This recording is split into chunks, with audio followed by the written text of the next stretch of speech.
การบรรยายวันนี้เป็นการบรรยายต่อจากการบรรยายที่แล้วมา Today's lecture will continue from the previous one. ครั้งที่แล้วมาเราพูดถึงปัญหาที่สุดปัญหาที่ร้ายที่สุดก็คือมีโรคทางวิญญาณชีวิตนี้ไม่ได้รับความสงบเย็นและเป็นประโยชน์เพราะว่ามีโรคทางวิญญาณ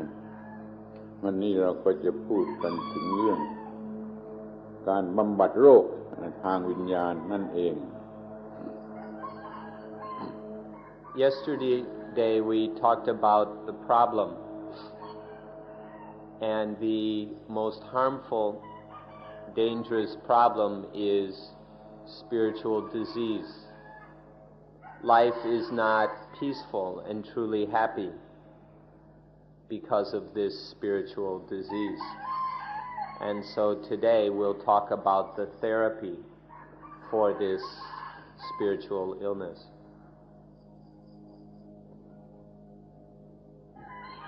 สิ่งที่จะรักษาหรือบำบัดในโรคทางวิญญาณก็คือความรู้และการปฏิบัติในเรื่องปฏิจจสมุปบาทเราต้องเรียนให้รู้และเราต้องปฏิบัติให้ได้แล้วเราก็จะทำให้โรคทางวิญญาณนั้นไม่เกิด ที่เกิดอยู่ก็จะหมดไป The best way to deal with this spiritual disease is to understand and practice according to Paticca Samuppada or dependent origination. When we understand the facts of dependent origination and then live accordingly, the spiritual disease won't have an opportunity to occur, and any old spiritual disease will disappear. อยากจะให้ท่านทั้งหลายพยายามจำคำบาลีคือคำว่าปฏิจจสมุปบาทเนี่ยถ้าให้ดีที่สุดก็ขอเป็นสองคำคือคำว่าอิทัปปัจจยตาใช่กับเรื่องทั่วไปเรื่องมีชีวิตไม่มีชีวิตเรื่องใดก็ตามถ้ามีเรื่องการเกิดดับของไอ้สิ่งเหล่านั้นก็เรียกว่าอิทัปปัจจยตาอิทัปปัจจยตาแต่ถ้าเรามาใช้เฉพาะเรื่องเกี่ยวกับคนหรือมนุษย์ที่มีความรู้สึกดับเป็นสุขเป็นทุกข์นี่แคบเข้ามาเรียกว่าเรื่องปฏิจจสมุปบาทปฏิจจสมุปปาทะเป็นวาลีในเมืองไทยเรียกปฏิจจสมุปบาทขอจำสักสองคำว่าปฏิจจสมุปปาทะแล้วก็อิทัปปัจจยตาWe'd like for you to remember the Pali word. It's very useful to start with the original term, which is pat, but actually there are two terms here that are important that we'd ask you to remember. The first has to do with everything. We're going to be talking about something today, and when this fundamental principle is applied to all things, including inanimate things, we call it itappajayata. When the exact same principle is applied, however, to human beings, and especially the quality of pleasure and pain, or sukha and dukkha, then we call it paticca samuppada, paticca samuppada, although in Thai it's pronounced paticca samupbad. The first can be translated conditionality, and the second dependent origination, but it's best if we understand the original term correctly and remember it. Itappajayata and paticca samuppada. ได้สังเกตเห็นว่าไอ้คำที่ไม่สำคัญมีความสำคัญน้อยท่านก็ยังจำคำบาลีของมันได้หรือเรียกเป็นบาลีได้แต่เรื่องที่สำคัญที่สุดสูงสุดสำคัญที่สุดเช่นเรื่องปฏิจจสมุปบาทนี่ท่านก็ไม่รู้จักคำบาลีหรือไม่เคยรู้จักใช้คำบาลี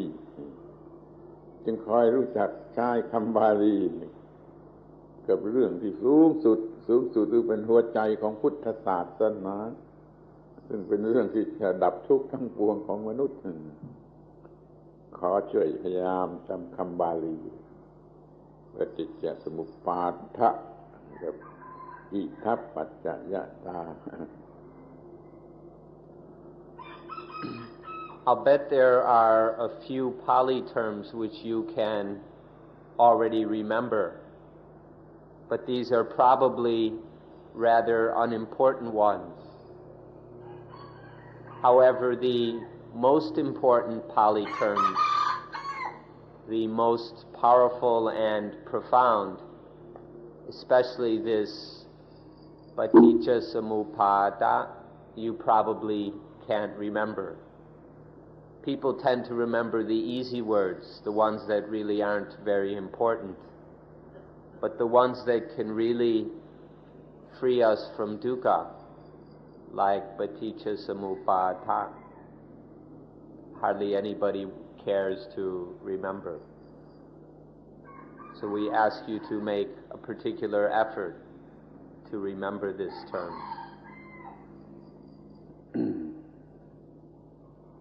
สำหรับคำว่าปฏิจจสมุปบาทนะถ้าออกเสียงอย่างที่อินเดียออกเสียงปาดะปฏิจจสมุปบาทมันแปลว่า dependent origination แต่ในคำนั้นเนี่ยมันมีความหมายของคำว่า dependent cessation fetching down รวมอยู่ด้วยนะเพราะมันมีไอ้ cessation เกิดขึ้นปรากฏออกมา dependent origination เนี่ยเดี๋ยวนี้มันก็มี dependent cessation รวมอยู่ด้วยในคำว่าปฏิจจสมุปบาท Now in this Indian word paticca samuppada, which can be translated dependent origination, there is also the meaning of dependent cessation. Now this is hard for many people to understand because they're too caught up in the word origination. But not only do things appear, but the cessation of things appears. So just as there is dependent origination, there's also dependent cessation. And this is also included in the meaning of the word paticca samuppada. Maybe we could call it dependent manifestation, whether it's the arising or the ceasing of things. It's all a manifestation. มันแสดงให้เห็นทั้ง origination และมันแสดงเห็นทั้ง cessation มันแสดงออกมาถึง cessation เราจึงใช้คำว่ามันเกิดขึ้น So it demonstrates or reveals both a dependent origination as well as revealing a dependent cessation. Because both of these happen interdependently, we can call it dependent origination or paticca samuppada. เรื่องนี้เป็นเรื่องที่สำคัญที่สุด หรือจะเรื่องเป็นเรื่องหัวใจของพระพุทธศาสนาคือมันดับตัวตนดับเซลฟ์อีโคอิติกเซลฟ์นี่จะได้แล้วก็มันดับทุกข์ได้แล้วอีกทางหนึ่งก็พระพุทธเจ้าตรัสว่าผู้ใดเห็นปฏิจจสมุปบาทผู้นั้นเห็นฉันผู้ที่เห็นปฏิจจสมุปบาทคือผู้ที่เห็นพระพุทธเจ้ามันมีความสำคัญขนาดนี้ Now the importance of paticca samuppada is that it is the heart of Buddhism. We call it the heart of Buddhism or of Buddha Dhamma because this is what can free us from self. Dependent origination can liberate us from the ignorance of belief in some self, which then frees us from all dukkha, all misery and suffering. Further, the Buddha even said that if you see paticca samuppada, you will see me, meaning the Buddha. So when you see this dependent origination, you also see the Buddha. Otherwise, you haven't yet met the Buddha. So this shows the importance of paticca samuppada.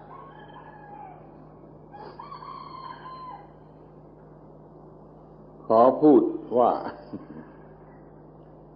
แม้ว่าท่านจะไปมีความลำบากทนลำบากอยู่ที่ไหนสัก6 เดือนก็6 เดือนแล้วท่านรู้ปฏิจจสมุปบาทนี่คุ้มกันแล้วคุ้มค่าเวลาแม้ว่าท่านจะเที่ยวไปรอบโลกสักปีกี่ปีรอบโลกไม่รู้ปฏิจจสมุปบาทเนี่ยไม่คุ้มค่าเวลาจะไปทนลำบากอยู่ที่ไหนก็ตามสักแม้ว่าจะต้องทนสัก6 เดือนแต่ถ้ารู้ปฏิจจสมุปบาทแล้วมันคุ้มค่าเวลาที่สุดเพราะมันดับทุกข์คือแก้ปัญหาทั้งหมดได้ For example, if you were to stay in some place, whatever place, and undergo great difficulties for, say, 6 months, but through all that hard time, you understood dependent origination, then that very difficult 6 months would be worth it. It would be totally worthwhile. On the other hand, if you were to travel around the world for a year, for many years, if in your travels you never come to understand dependent origination, then it hasn't been very worthwhile. The time and effort has been wasted. แต่ต้องทราบว่าไอ้เรื่องปฏิจจสมุปบาทนี้บางแห่งหรือบางทีก็อธิบายไม่ถูกสอนไม่ถูกตรงตามที่พระพุทธเจ้าสอน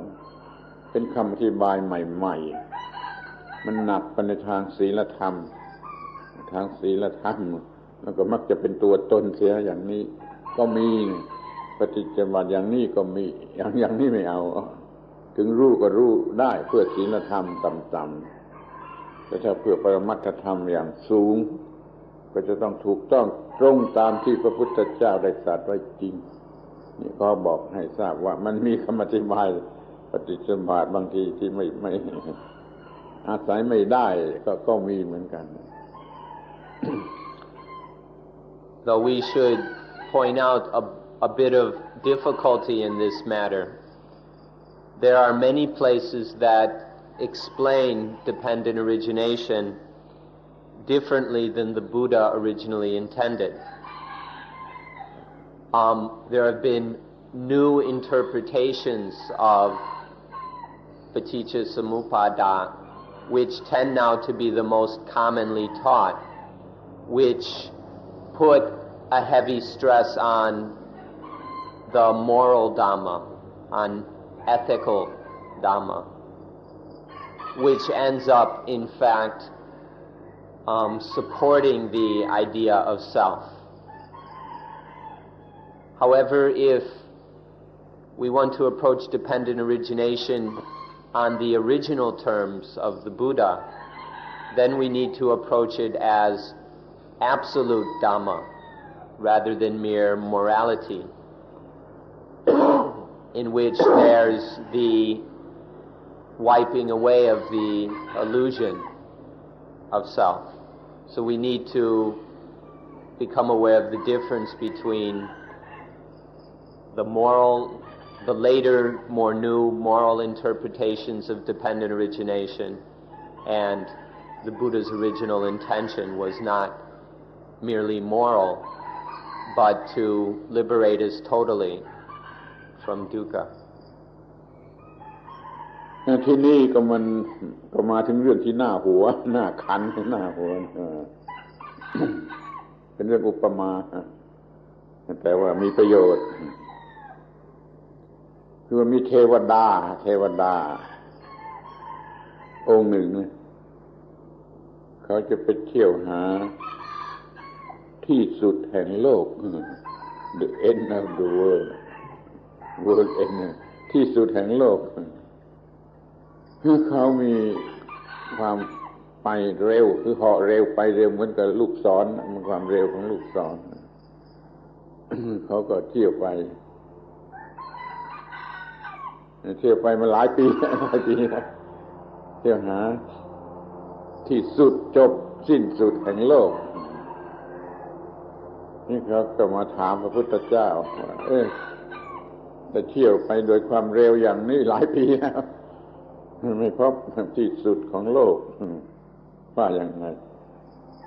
ขอให้ช่วยแนะน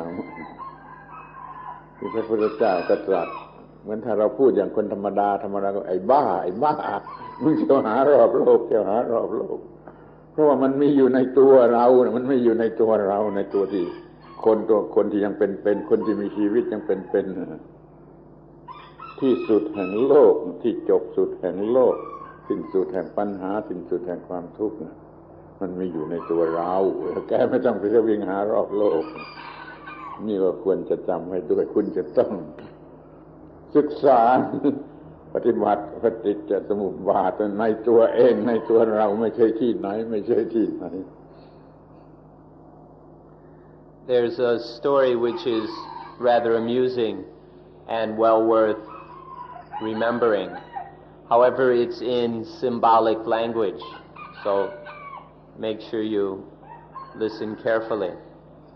In this story, there was a deva, a celestial being, kind of like angels in the West, who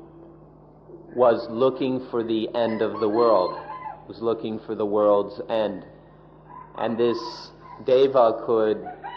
fly very fast, faster than an arrow, faster than a speeding bullet. And so he was going around all over the place as fast as he could for many years, trying to get to the end of the world. And after many years, he still hadn't got there. He would, go from here all the way that way, looking for the end of the world.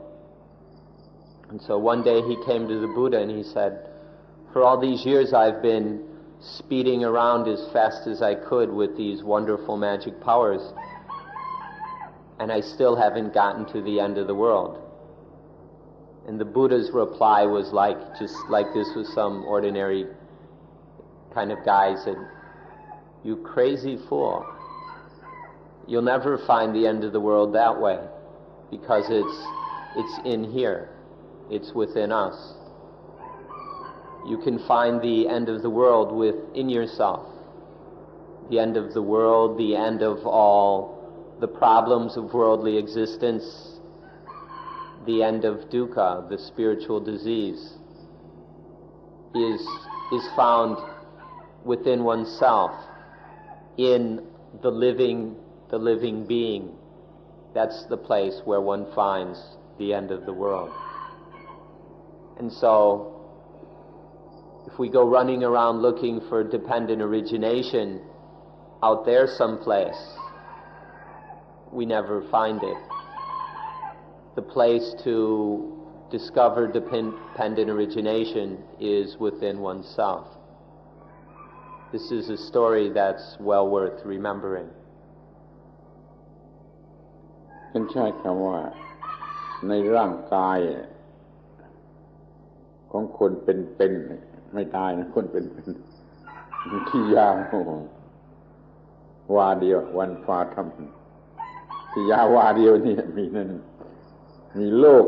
มีเหตุให้เกิดโลกมีความดับสนิทของโลกมีหนทางให้ถึงความดับสนิทของโลก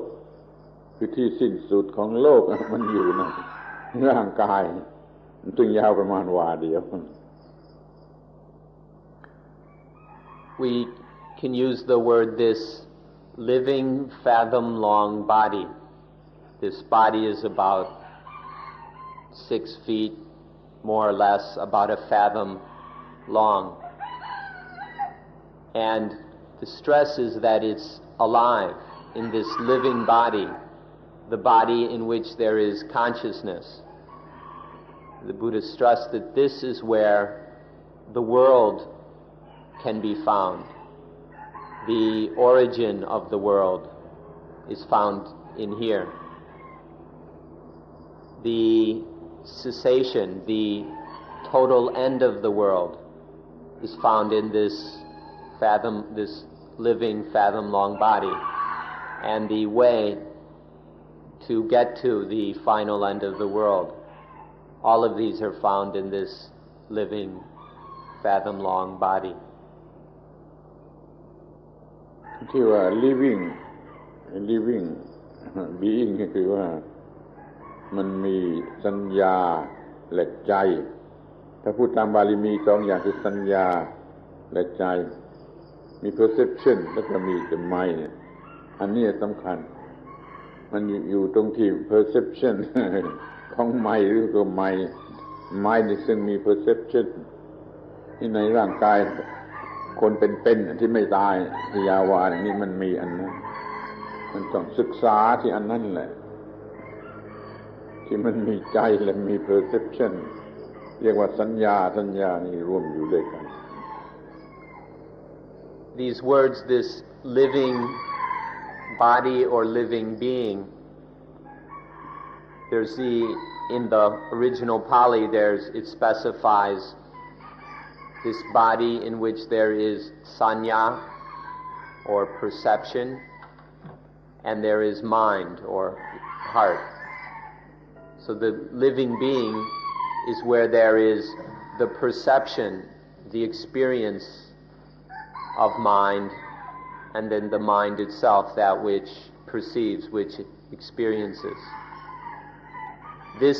In this living being, where there is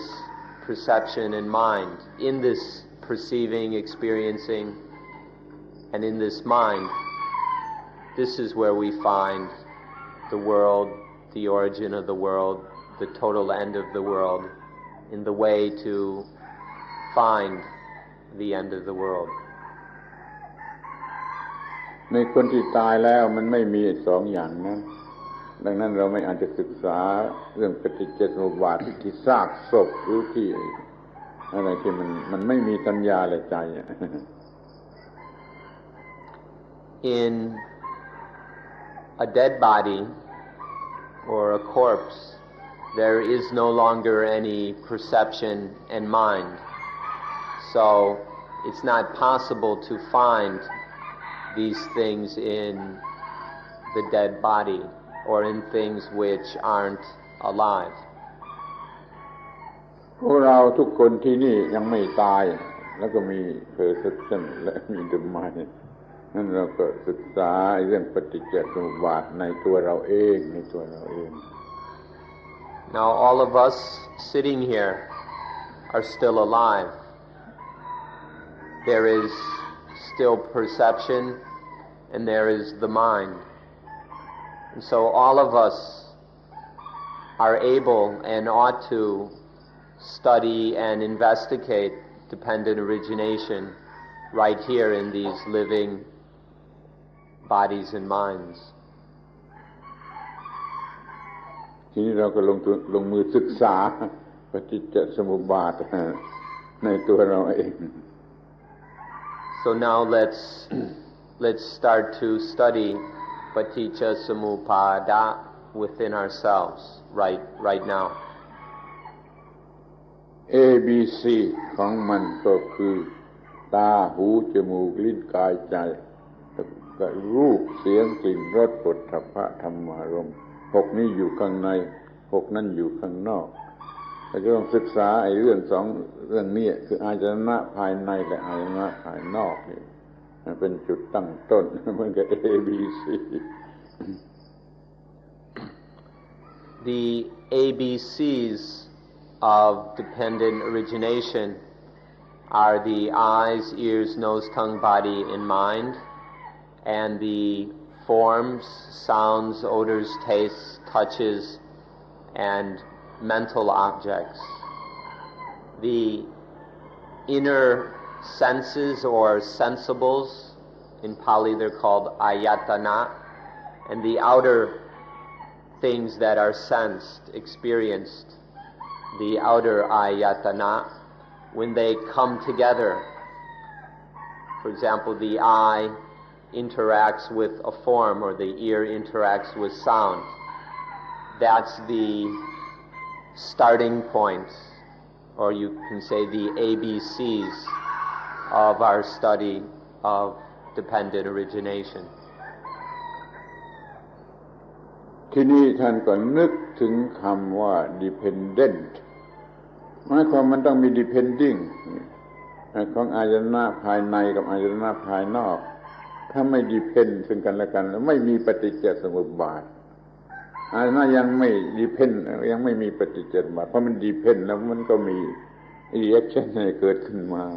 อาการนี้เรียกว่าปฏิจจสมุปบาท Now don't overlook the word dependent. The inner sensibles and the outer sensibles have to depend on each other. If there isn't any depending, then you can't call it dependent origination. For the I in the form to arise, there needs to be this mutual depending. The I on the form on the I. When the two come together in this interdependence, then you have dependent origination. That's just that, the I in the form arising interdependently, that is dependent origination. หมายความว่าถ้ามันยังแยกกันอยู่มันไม่มาดิเพนแก่กันและกันมันไม่มีปฏิจจสมุปบาท So if they're still separate, if they haven't come into this mutual dependence, if they're still separate, there's no dependent origination. อย่างนี้มันดิเพนกันแล้วระหว่างไอ้อายตนะภายในกับอายตนะภายนอกเช่นตากับรูปเป็นต้นมันก็เกิดสิ่งใหม่คือ consciousness ที่เรียกว่าวิญญาณอายตนะภายในกับอายตนะภายนอกถึงกันเข้าแล้วก็เรียกว่าเกิดวิญญาณ Now once they're depending on each other, once the inner sensible and the outer sensible are, for example, the eyes in a form are depending on each other, then consciousness arises. Depending on this dependence, consciousness occurs. This is also dependent origination. แล้วทีนี้มันอยู่ที่ไหน มันก็อยู่ในตัวท่านทุกคนที่มีชีวิตอยู่ก็ในประจำวันในชีวิตประจำวันมีดิเพนดิ้งอย่างนี้มากมายเหลือเกินไม่มีในซากศพแต่มีอยู่ในพวกเราที่ยังเป็นวันหนึ่งมากมายวันหนึ่งมากมายทำไมไม่เห็นต้องเห็นเป็นข้อแรกเป็นปฏิจจสมุปบาทคู่แรกคือวิญญาณเกิดออกมาจากการอาศัยกันซึ่งอายตนะภายในและอายตนะภายนอก So where is this happening? It's happening right inside each of you. It's not happening outside somewhere or in corpses, but it's happening right now in each of you. And it's happening every day of your lives. So why can't you see it? It's happening right there inside of you right now. You need to look until you see it, because this is going on for your entire life. Why doesn't anyone see it? ท่านนับได้ไหมว่ามันมีกี่ครั้งการถึงกันค่าระหว่างตากับรูปหูกับเสียงเป็นต้นนี้วันหนึ่งมีกี่ครั้งท่านนับได้ไหมนับได้ไหมมันจะมากกันนับไม่ไหวแต่ท่านก็ไม่เคยนับท่านก็ไม่รู้ไม่ชี้อิกนอมันตลอดเวลาไม่รู้ไม่ชี้นี่จึงไม่มีการศึกษาเรื่องปฏิจจสมุปบาท Do you know how many times it happens each day? Where there's the eye and the form interdepending, or the ear and sound, or the nose and odors? Have you ever bothered to count how many times it happens? Probably not. You probably never even tried. So nobody even has a clue how many times this is happening, because you've all been ignoring this. So maybe it's time now to stop ignoring it and start to pay attention. How many times just in a day are the eyes and forms dependently originating, the ear and sounds, the nose and odors, the tongue and tastes, and so on? It's time to begin to study this right there inside yourself. มันมีอยู่6 คู่6 คู่ตาหูจมูกลิ้นกายใจแล้วท่านดูเถอะว่าคู่ไหนสำคัญที่สุดคู่ไหนสำคัญที่สุดคู่สุดท้ายไหนสำคัญที่สุด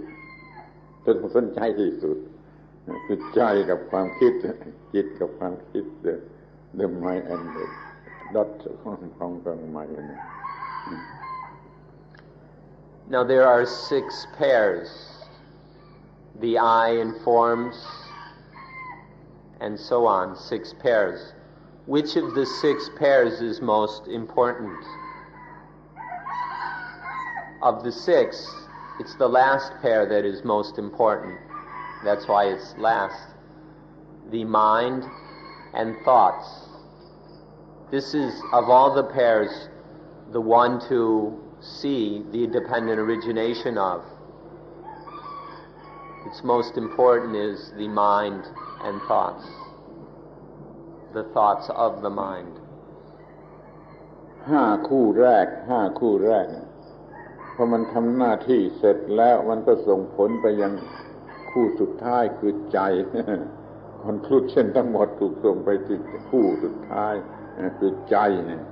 ดังนั้นคู่สุดท้ายยังมีความสำคัญที่สุดมันรวมอะไรทั้งโลกไว้ที่สิ่งที่เรียกว่าใจ Now when the first 5 pairs have performed their function, they send all the data to the last pair. All the information of the first 5 senses gets sent to the final one, the mind. And so the whole world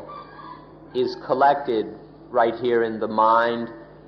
and the experiences, the objects of mind, the things the mind senses. ทีนี้ก็ต่อไป ปฏิจจสมุปบาทที่เราจะเห็นต่อไปก็คือว่าอายตนะภายในอายตนะภายนอกdepend กันแล้วก็เกิดสิ่งที่สามคือ consciousness ทีนี้ทั้งสามอย่างนี้ต้อง depend กันอีกทีสามอย่างนี้ depend กันอีกทีจึงจะเกิดสิ่งที่เรียกว่าผัสสะหรือ contact ถ้าสามอย่างนี้มีแล้วมันก็ต้องมี contact หลีกไม่ได้มัน contact มันจะมีวันละกี่ครั้งกี่ครั้งมันก็อยู่ที่อาจจะมันสัมผัสกันนี่ก็เรียกว่าขั้นที่เป็น contact ผัสสะ Now when the inner sensible and the outer sensible interact or are depending on each other, then a third thing arises, which is contact or consciousness. Eye consciousness, ear consciousness, nose consciousness, and so on. 6 kinds of consciousness. Now, these three are mutually interdependent. All three of them are depending on each other. And when these three are depending on each other like this, then another thing happens, what we call contact or patsa, contact, where these three, the interdependent functioning of the three is contact. This can't be avoided. Once these three are going, then there's contact. How many times then is there contact in a day? Whether eye contact, ear contact, or whatever.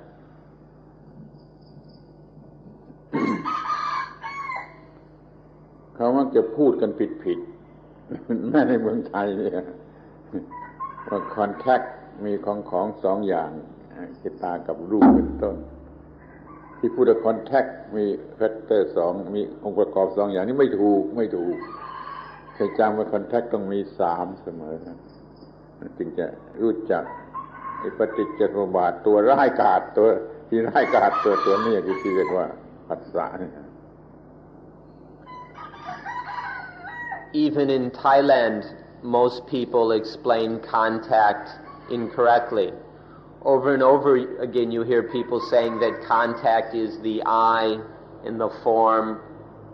the ear in the sound. They only mention 2 things. But you should never ignore the fact that contact is 3 things. The eye, the form, and eye consciousness. The nose, the odor, and nose consciousness. Contact is always these 3 things dependent upon each other. We need to observe this in order to understand this very, very dangerous event which we call contact. ที่ก็มาถึงต้องมี depending ที่ contact กันอีกทีหนึ่งมันจึงจะมีสิ่งที่เรียกว่า feeling หรือเวทนามัน depend upon the contact มันจึงจะมี the feeling นี่ก็เป็นปฏิจจสมุปบาทอาการที่ถัดม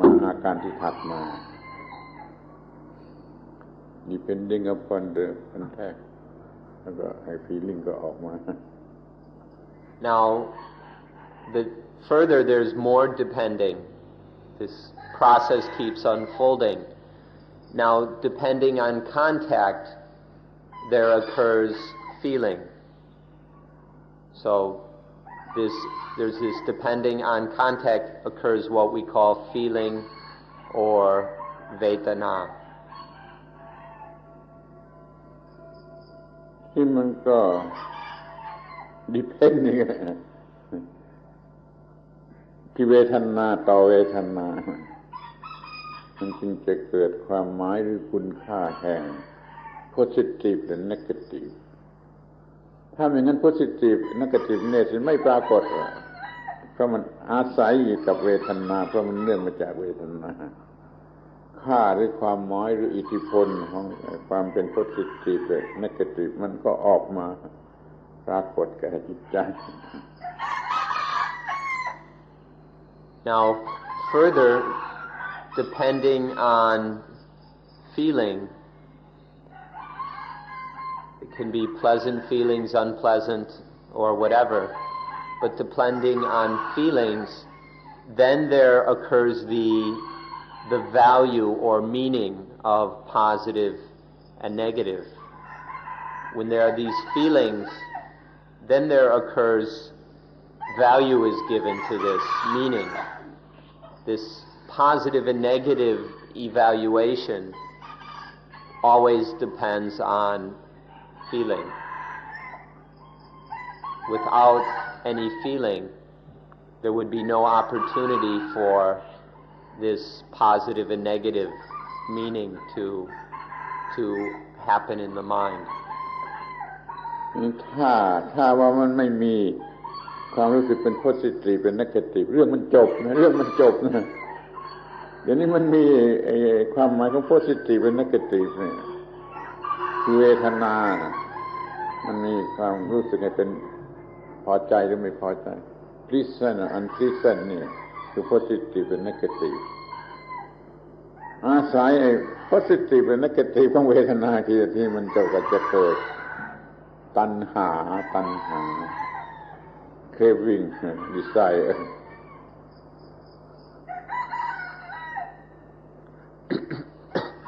Now, if this positive and negative, this liking and disliking didn't occur, the whole thing would end right there. There'd just be contact and things would end. But because of this positiveness and negativeness in the feeling, this giving meaning, pleasant meaning, unpleasant meaning to the feeling, then depending on this positive negative evaluation,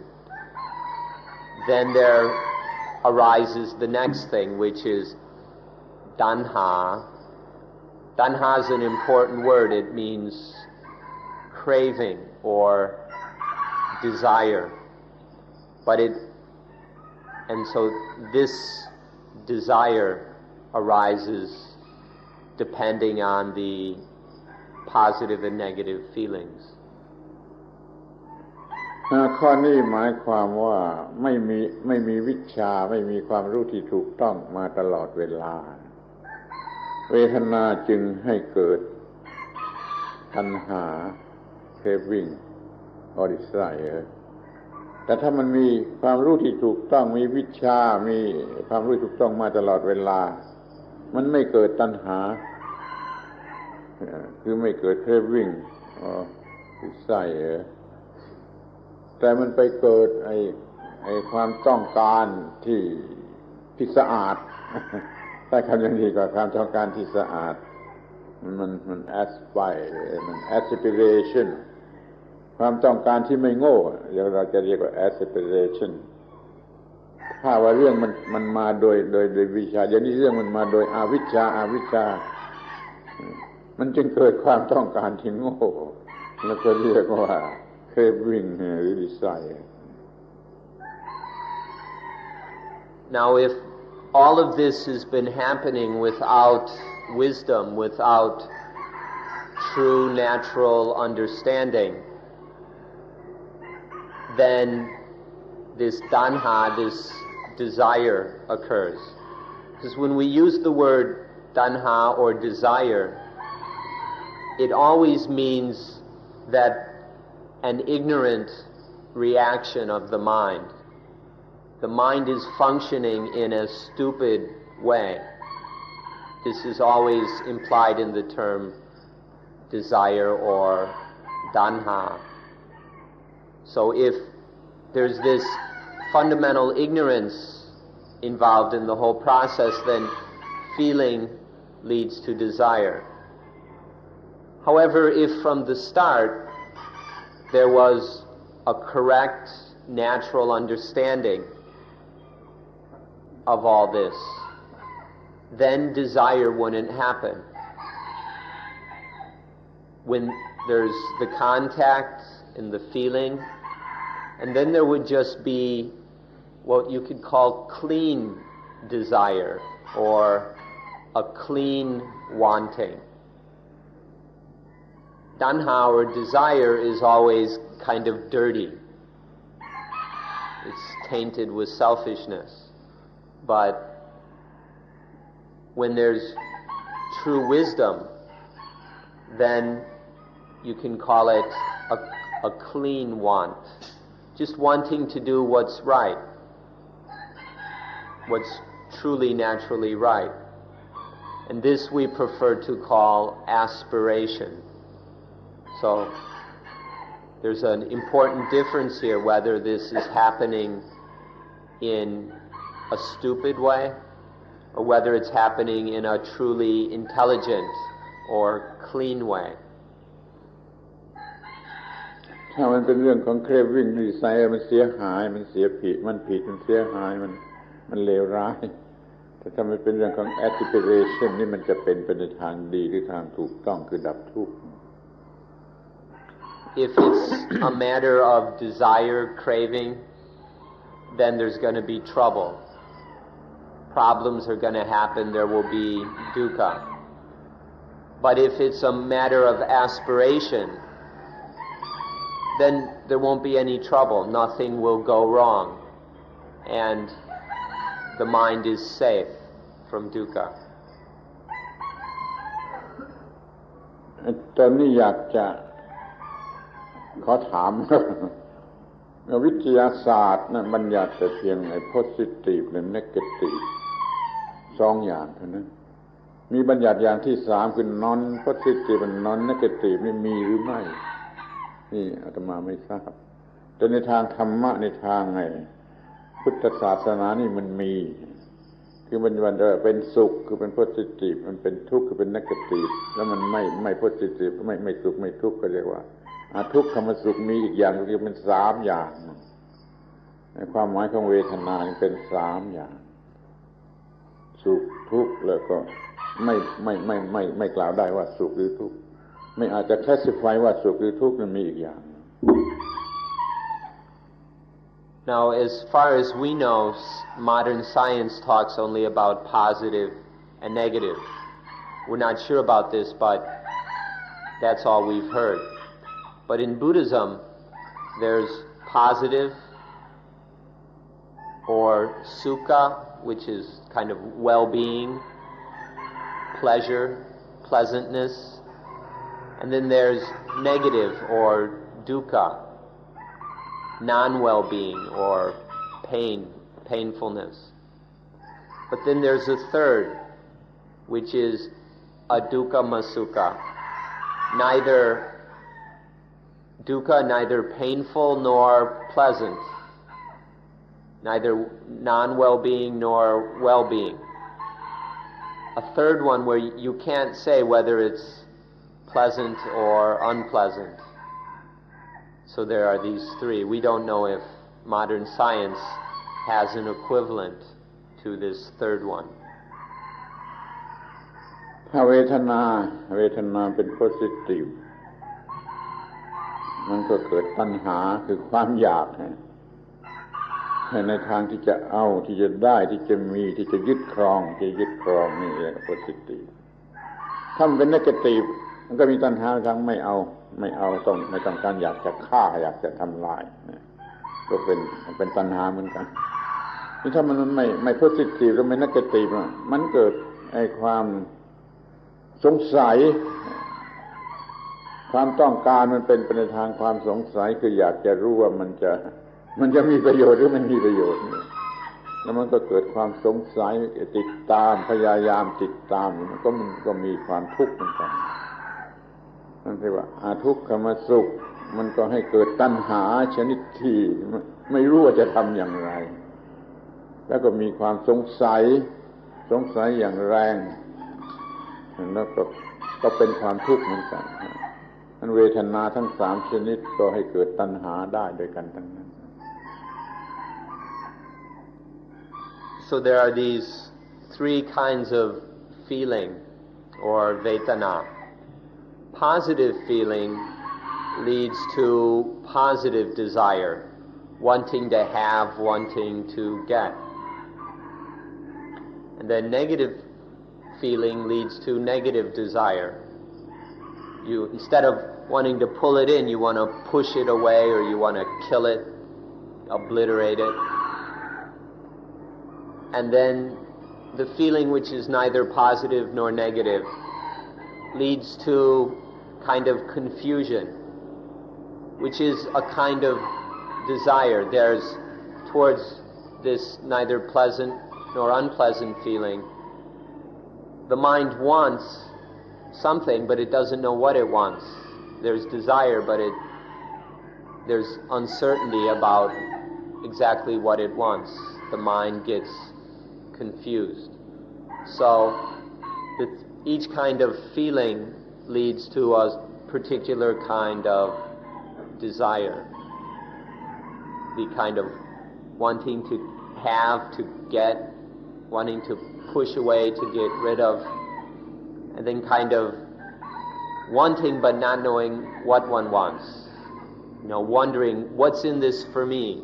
You're hoping there's something good in this, but you don't know what, and so there's uncertainty or confusion. ถ้าเวทนามันเป็น positive มันก็เพิ่มราคะกิเลสที่จะเอา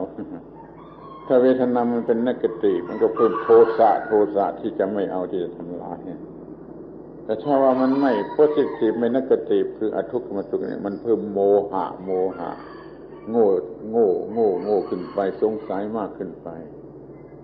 แล้วมันจึงเป็นปัญหาทั้งสามชนิดของเวทนาท่านต้องรู้จักเวทนาให้ดีๆทั้งสามชนิดว่ามันเป็นปัญหาโดยเท่ากันเพิ่มราคะบ้างเพิ่มโทสะบ้างเพิ่มโมหะบ้าง So positive feeling increases raka, which is lust and greed. Negative feeling increases dosa, hatred and anger. And then the neither positive nor negative, or neither negative nor positive feeling increases moha, which is delusion, this not knowing really what's going on. And so this is the problem of the feelings, that the feelings increase these different kinds of messed up mind, greed, hatred, and delusion. This is why it's so important to understand the feelings, to see the problems that they stir up. And each kind of feeling stirs up its own kind of problem. And they're all equally troublesome. You can't just point your finger at one and put all the blame on that. It's any kind of feeling is as bad as the rest. ท่านต้องรู้จักมันให้ดีทั้งสามชนิดอันหนึ่งมันดึงเข้ามามันพูดอินอันหนึ่งมันผลักออกไปเป็นพุชอัพอันหนึ่งมันทำอะไรไม่ถูกแต่มันรบกวนประสาทที่อยู่ในความสงสัยไม่รู้ว่าจะพุชหรือพูดนี่มันก็เป็นความทุกข์คือมันรบกวนประสาทเต็มไปด้วยความสงสัยแม้อันนี้ก็ไม่ใช่เล่นมันรบกวนความสงบสุขของเรามากทีเดียวความสงสัยหมดความสงสัยเป็นพระอรหันต์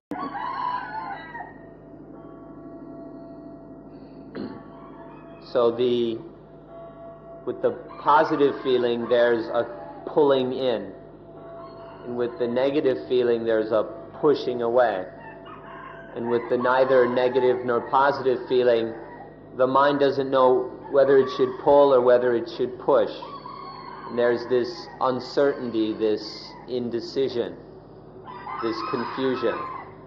The mind is involved with the thing, but it doesn't know whether to pull or to push. And so this really disturbs the mind, disturbs the nervous system. This is no game. This uncertainty is really disturbing the nerves. And so the Arahant, the awakened being, isn't disturbed anymore by this uncertainty. ท่านลองคำนวณดูในวันหนึ่งมันใน3อย่างนี้มีอันไหนมากมีอันไหนมากที่รบกวนเรามากจะดึงข้าวหรือผลักออกหรือไม่รู้ว่าจะทำอย่างไรความไม่รู้ว่าจะทำอย่างไรมันเป็นเรื่องลังเล hesitation ลังเลไม่สงสัยไม่รู้ว่าจะทำอย่างไรนี่ก็กัดจิตใจเป็นทุกข์มากเหมือนกันมันไปสังเกตดูวันหนึ่งใน3อย่างนี้มีอันไหนมากรู้เอาเอง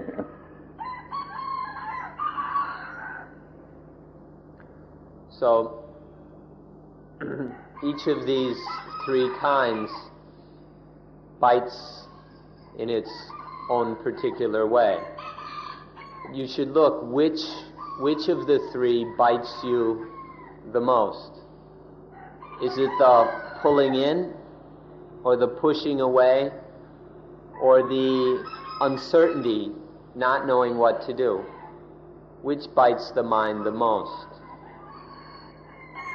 If you study it, you'll see that it's this hesitation, never knowing quite what to do. I mean, there are the times when you're wanting to get rid of, but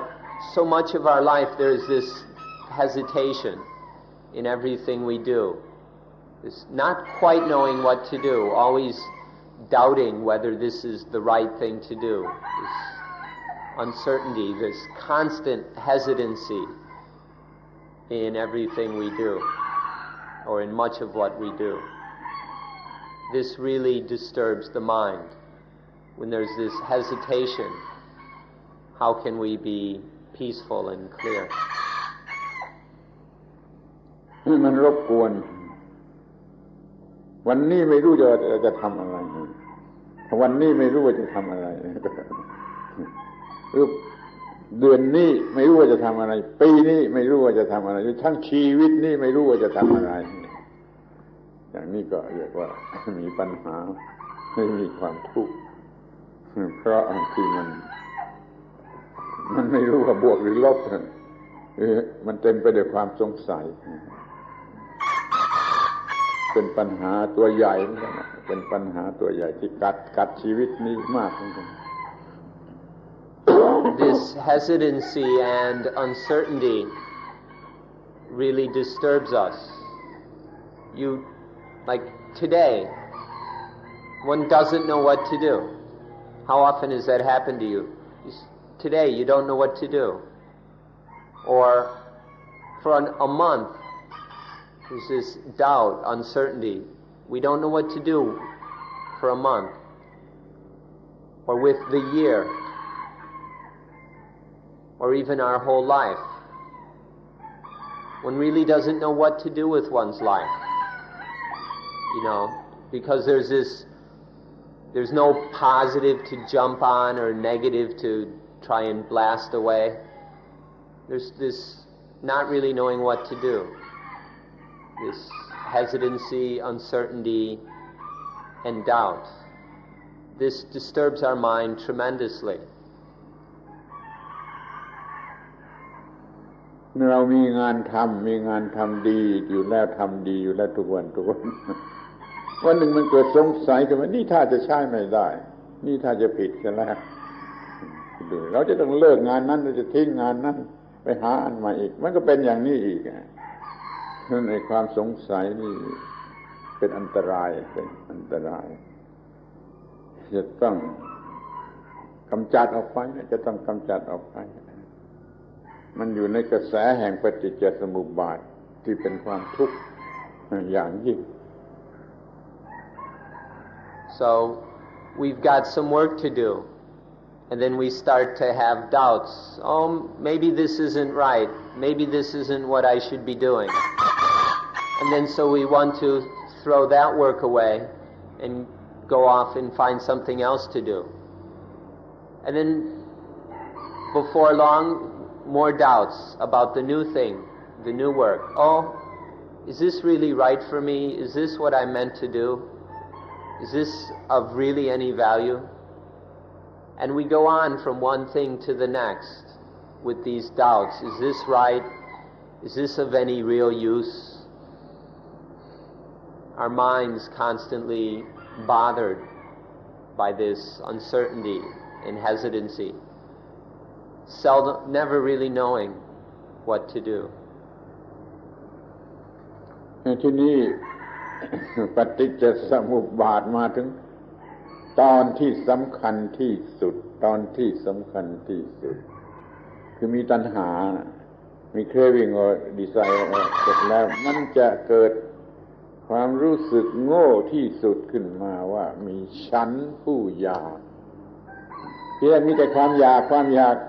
มาตามธรรมชาติพอมาถึงมีตัณหาแล้วมันจะเกิดความรู้สึกเป็นความโง่ที่สุดว่ามีตัวกูผู้อยากอย่างนี้เรียกว่าอาศัยตัณหา positive ก็ตาม negative ก็ตามมันจะเกิดตัวกูผู้อยากเรียกว่าอุปาทานอุปาทาน attach ในสิ่งที่มันอยากนั่นแหละจิตที่มัน attach มันโง่ว่ามีตัวกูผู้อยากเรียกว่าตัณหาอาศัยตัณหาแล้วก็มีอุปาทาน Now we come to the most important dependent origination. When it's come to the point of tanha, desire, then the next dependent origination is of something really stupid. There's desire, and then it's the thought, there is me who desires. There is some me who is the desirer. There's just these natural things happening, although in ignorance rather than wisdom, until there is desire, but from desire depending on desire, arises this real stupid idea that there must be a me who is the one desiring. This dumb concept of the me who desires is called upadana, or attachment, clinging. Upadana.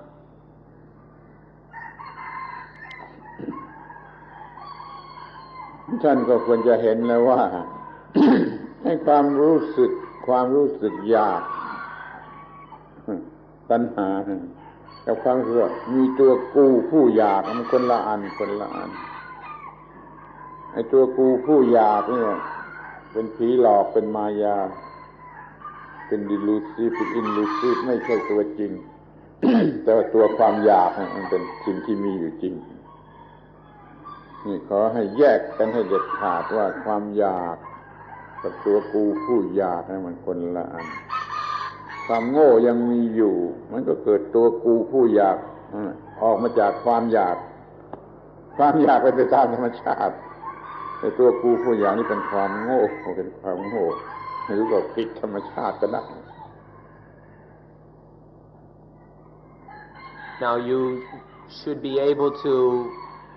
observe for yourself that there's a crucial difference between desire tanha, and the feeling of a desirer, or upadana. The desire is real. It's a real thing in the mind, desire. But then this concept of the me who desires that comes in,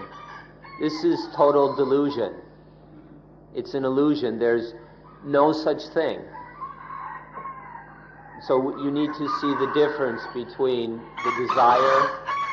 and the delusion, the illusion that there is a me who is the one desiring. One needs to experience this difference. อย่างเรากินอาหารอะไรแล้วลิ้น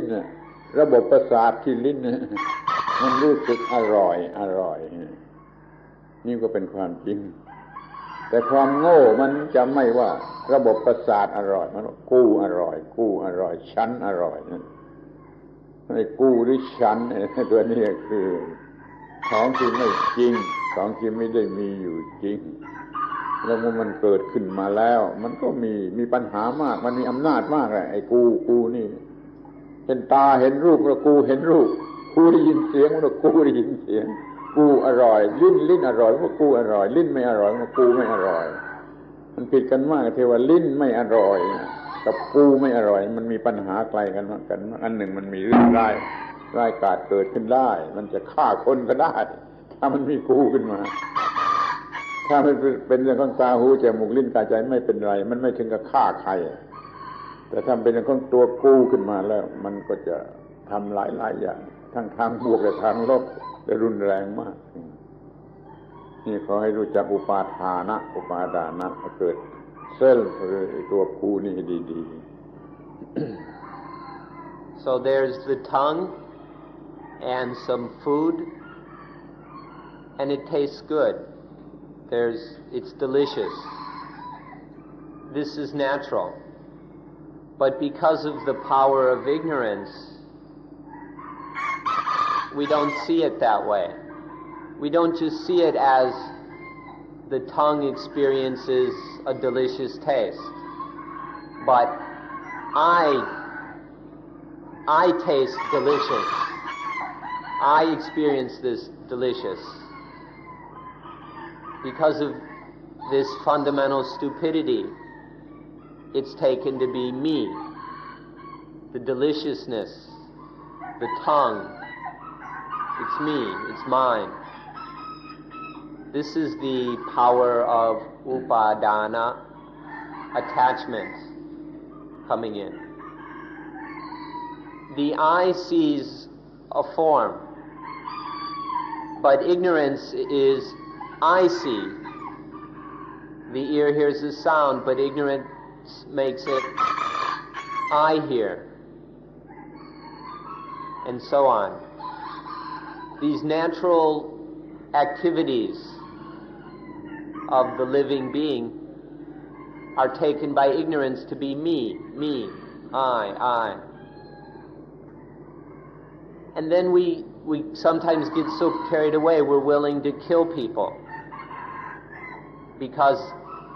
it's I. We'll go and fight and we'll even kill. When the tongue experiences a delicious flavor, there's no urge to go killing anybody about it. But when I experience the delicious flavor, I'm willing to go beat somebody up to get it or to keep it. This is the very destructive power of attachment. ที่มันสูงสุดขึ้นไปก็มันเป็นความรู้สึกทางเพศทางกามอารมณ์ทางเซ็กส์ทางเพศที่จริงมันเป็นความรู้สึกของ nervous system ตามธรรมชาติตามธรรมดา nervous system มันมีอะไรมากมันก็รู้สึกมากแต่จิตโง่มันว่าตัวกูมันเป็นเรื่องของกูมันก็หลงรักในความรู้สึกทางเพศมากเนี่ย จนถึงฆ่าผู้อื่นก็ได้ฆ่าตัวเองก็ได้นั่นน่ะอย่าไปโง่กับมัน เรื่องความรู้สึกที่เป็นตัวกูของกูคืออุปาดานะระวัง And the thing that's most powerful and therefore most dangerous are the sexual feelings. These are so strong, they're very dangerous. Really, it's just a natural thing that there's some contact and then some sexual feelings. But because of our stupidity, we take it to be me, to be mine. And then it makes us so stupid, we fall in love just because of this sexual feeling. We fall in love with the feeling, and then we get all kinds of crazy ideas. Some people go and kill themselves because of this stupid love, or they go and kill other people, or they try and run somebody's life. And they call it love, when it's really just this, they're all just caught up, entrapped in this sexual feeling and attaching to it. It's not the sexual feeling, but it's this me, this I, that we put into everything. But the sexual feeling is particularly dangerous because it's so strong. And so it's so easy to make it me. This is the very dangerous power of upadana, of attachment. สรุปสั้นๆว่าอย่าเอาความรู้สึกของไอ้ nervous system มาเป็นความรู้สึกของตัวกูของself myself of self เนี่ยมันเป็นตัวกูไอ้ self นี่เป็นเรื่องผีหลอกไม่ใช่เรื่องจริง nervous system เป็นเรื่องจริงมันถูกทำให้โง่เป็นเรื่องของผีของตัวกูของนี่ซึ่งเป็นความหลงไม่ใช่มีตัวกูมันก็มีตัวกูขึ้นมาเพราะไอ้ความรู้สึกเนี่ยมันหลอกเอาเวทนามันหลอกเอาตัณหามันหลอกเอาอุปาทานมันหลอกเอา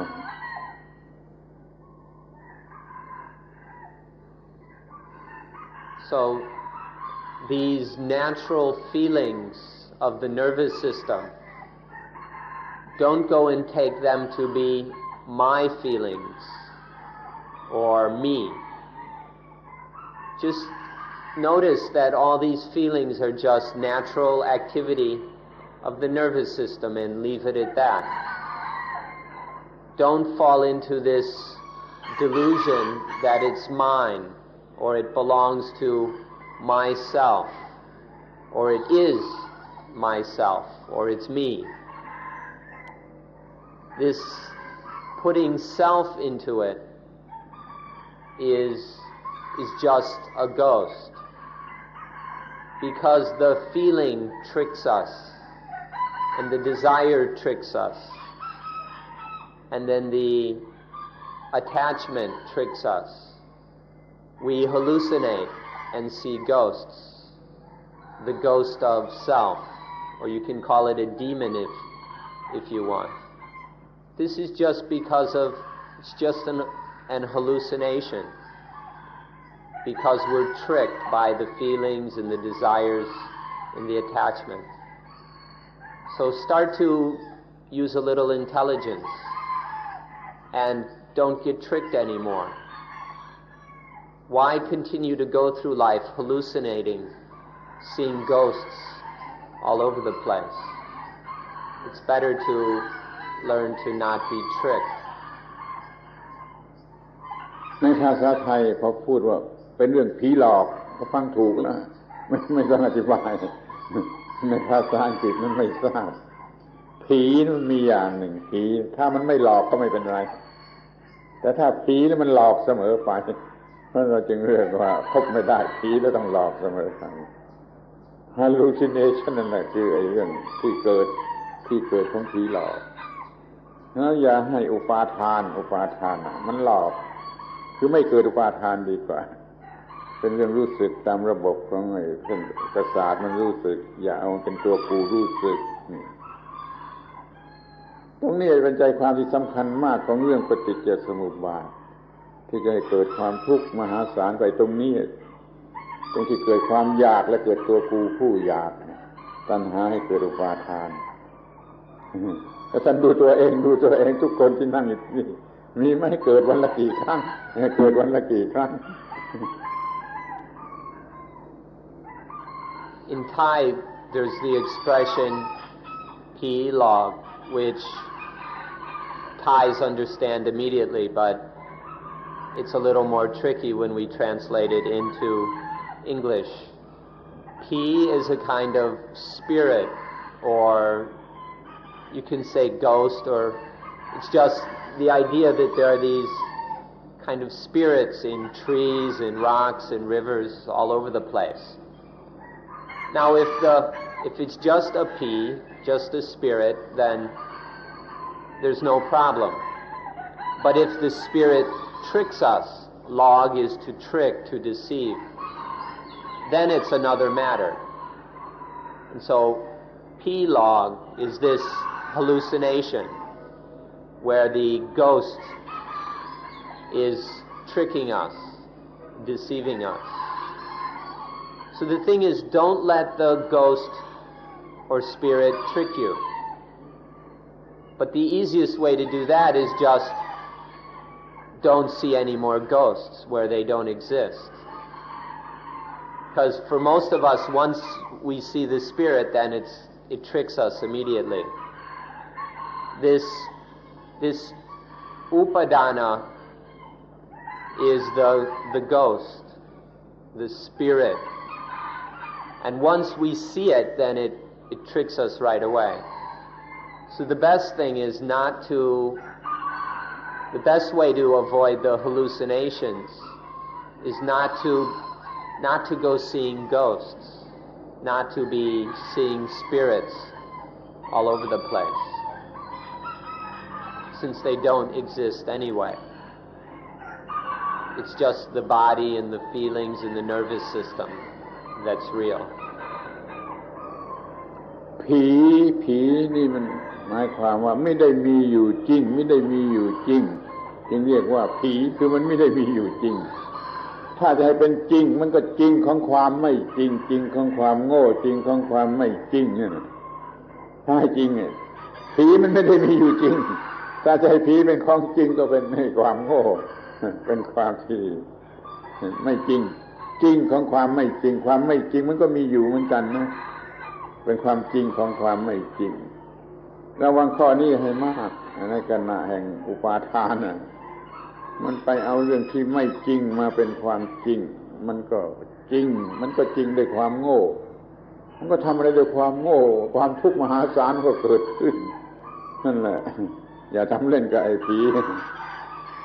ความจริงของความไม่จริงก็คือความโง่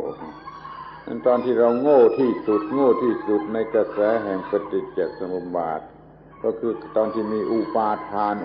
นว่าตัวตนว่าของตนภาษาไทยพูดให้มันเข้าใจชัดว่าตัวกูของกูมันเกิดตัวกูของกูนี่เป็นเรื่องผีหลอกจริงของความไม่จริงว่าจริงของความไม่จริง This word or spirit means unreal. When we call it a ghost, we mean something that doesn't really exist. It's not real. And so when we talk of these spirits or ghosts, we mean things that don't really exist. This is the meaning of the word. Otherwise, we wouldn't call it a ghost or a spirit, especially the word ghost. But when some people go and say, but ghosts are real, this is the reality of unreality. To say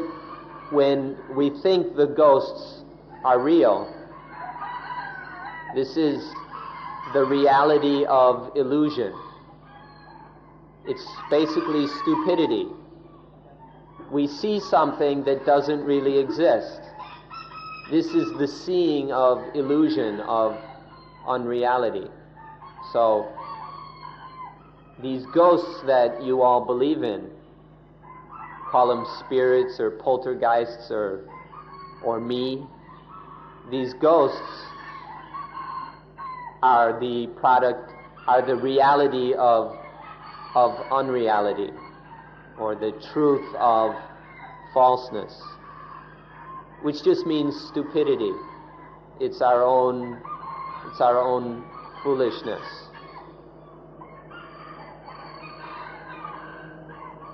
ต่อไปที่นี่อุปาทานนะ ความยึดมั่นถือมั่นด้วยความโง่ถ้าจะเรียก attachment ต้อง attach ด้วยความโง่ไม่ได้หมายถึง attach ด้วยความถูกต้องมันมีอุปาทานนะ attachment ในสิ่งใด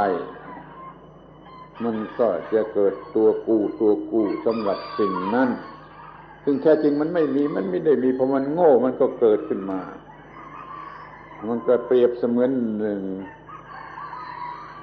การตั้งครรภ์เพื่อจะโตเป็นออกไปเป็นทารกนี่เราเรียกว่าอุปาดานะให้เกิดภาวะexistence จุดตั้งต้นหรือการตั้งครรภ์ของตัวกูคือผีมันตั้งครรภ์นะผีมันตั้งครรภ์นะเรียกว่าภาวะไม่ใช่ของจริงมันโง่เอาว่ามีโง่เอาว่าเป็นมันโง่ว่านี่คือภาวะอุปาดานะให้เกิดภาวะละเอียดมากถ้าไม่สังเกตศึกษาดีจะไม่รู้จักทั้งที่มันมีอยู่ทุกวันมันมีอยู่มากมายทุกวันถ้าไม่สังเกตให้ดีจะไม่รู้จัก Now this point is the point of the greatest ignorance in dependent origination. This dependent arising of upadana, where there's the feeling of myself or my ego. It's not just self, but it's the self of self, or my ego, which is being hallucinated here. Now the next stage of dependent origination is that when there is this attachment, or upadana, when we translated attachment, we always mean attachment from foolishness. It literally means to pick something up or hold something foolishly. It's not to engage in something with wisdom and real understanding, but to grab it foolishly is what upadana is. Depending on this upadana, there is a kind of conception. The ghost conceives something in the mind in just the same way that when in human reproduction, when the egg is fertilized, a new something is started, which we call conception. When upadana conceives bhava, or bhava, which we can translate as existence. When there's this ignorant grabbing onto and holding onto, then there's the further ignorance of this is, or I have this of being something, having something. This is called existence.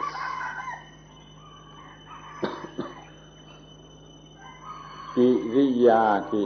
าของอุปาดานะอันนั้นน่ะมันถูกยึดถือมันเป็นเพียงกิริยาของอุปาดานะ attach to cling to grasp at เนี่ยคำเหล่านี้เป็นความหมายของคำว่าอุปาทานจะเป็น attach หรือเป็น cling หรือเป็น grasp เป็น delusive ไป grasp at delusive มายาไม่ใช่ตัวจริงเอามาเป็นตัวจริงมันก็เกิดสิ่งใหม่คือสิ่งใหม่คือสิ่งที่ไม่จริงคือสิ่งที่หลอกลวงหรือสิ่งที่เหมือนกับผีมันก็ได้เกิดขึ้นจริงเหมือนกันนั้นเราจะมี attach หรือว่าคลิงก็ตามวันกี่ครั้งท่านดูให้ดีนะมันมีมากมายเหลือเกินน้อยบ้างมากบ้างเต็มสำนึกบ้างใต้สำนึกบ้างเป็น semi conscious มีนี่จุดที่มันจะเกิดความทุกข์มันอยู่ที่ว่ามันมีภาวะนี่มันก็ตั้งครรภ์นะแล้วต่อไปมันก็จะเกิดชาติเบิร์ธนี่พูดทีเดียวกันก็ได้ว่ามันมีภาวะตั้งครรภ์แล้วมันก็มีเบิร์ธคลอดออกมามันเป็นตัวกูในความรู้สึกเต็มที่ในความรู้สึกเต็มที่เป็นตัวกูของกูกระโดดลงเต้นออกมาแสดงบทบาทกันเต็มที่นั่นเมื่อมันมีเบิร์ธหรือชาติแห่งตัวกูนี่คืออันสุดท้ายของปฏิจจสมุปบาท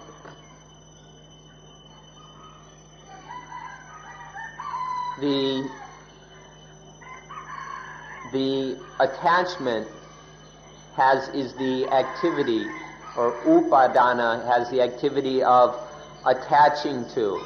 or grasping at, clinging to. These words describe the activity in the mind of attachment, wherewith, through ignorance, grasping at something that doesn't actually exist, attaching to a self that doesn't actually exist, grasping at ghosts. And through this there is the conception of even more delusion. The thing grasped at is delusion. It's an illusion that doesn't really exist. And then this illusion grows.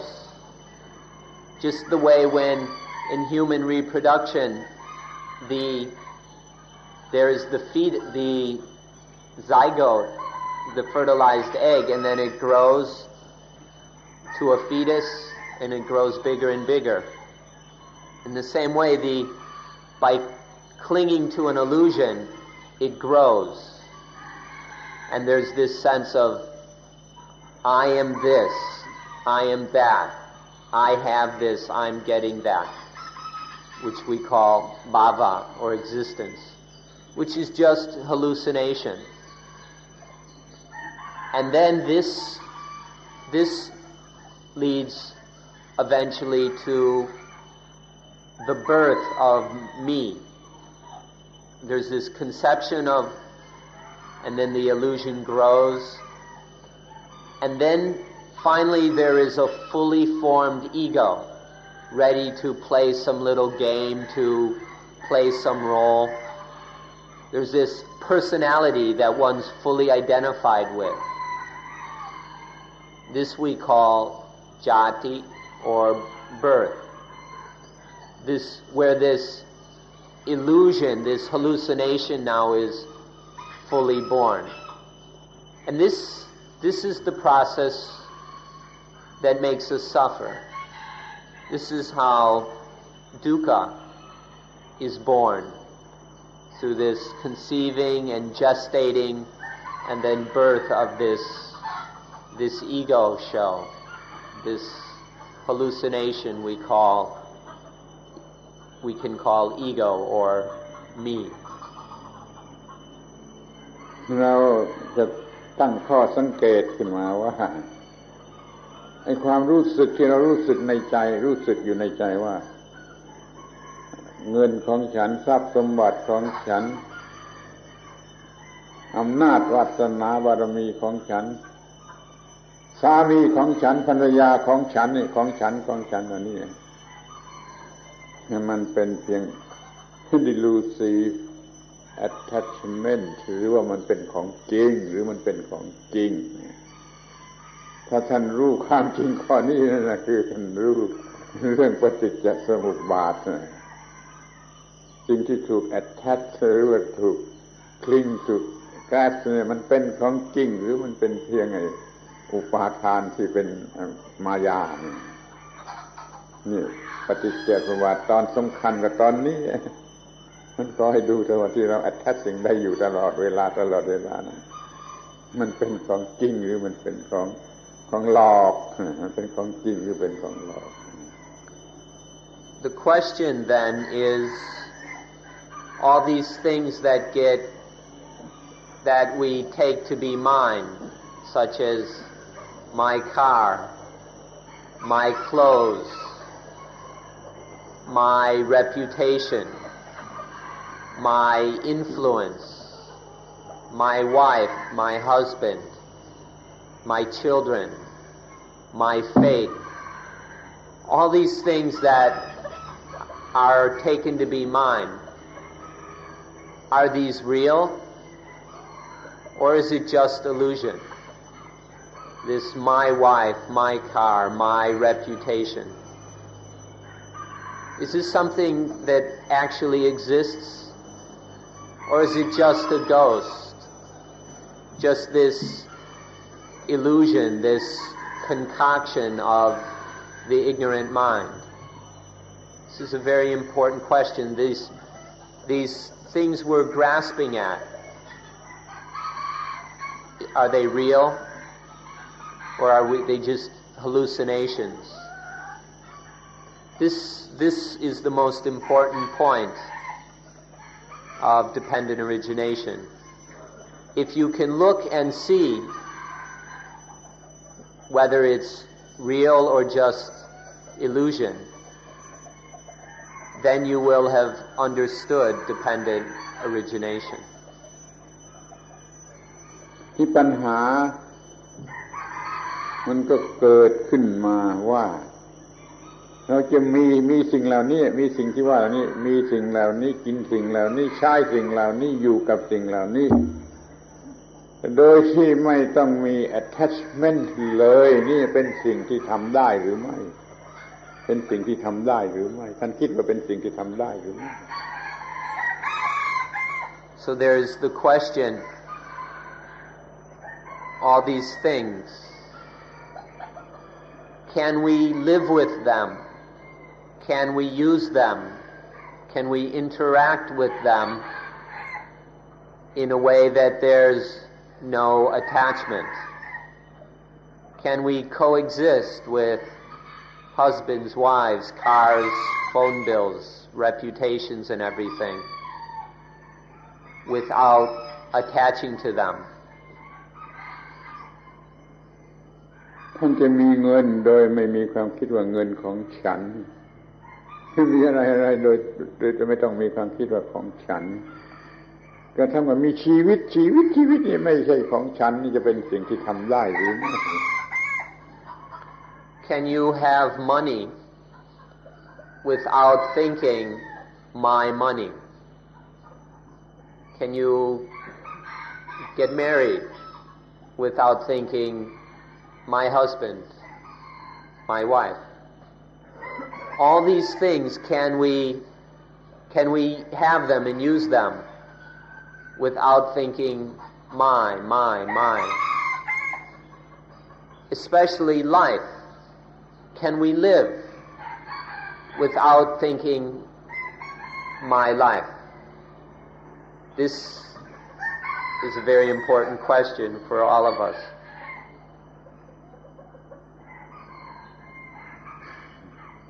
มี attachment ในสิ่งใดสิ่งนั่นแหละมันกัด พูดกันหยาบคายหน่อยมันโสกระโดกหน่อย attach ในสิ่งใดสิ่งนั่นแหละมันกัดให้เจ็บเราจะมีสิ่งต่างๆทุกอย่างที่เราจะต้องเกี่ยวข้องด้วย โดยไม่ต้องมี attachment จะได้หรือไม่มันจะได้ไม่กัดชีวิตนี้จะไม่กัดเจ้าของ Anything we attach to bites us. If we put it crudely, attach to something and it bites. All the various things that we're involved with that come into our lives, as soon as we attach to them, as soon as we create this illusion of me, of mine, then the thing turns around and bites us. So the question is, can we exist with things? Can we live life without these things, without life itself biting us? Can you live without getting bit over and over again?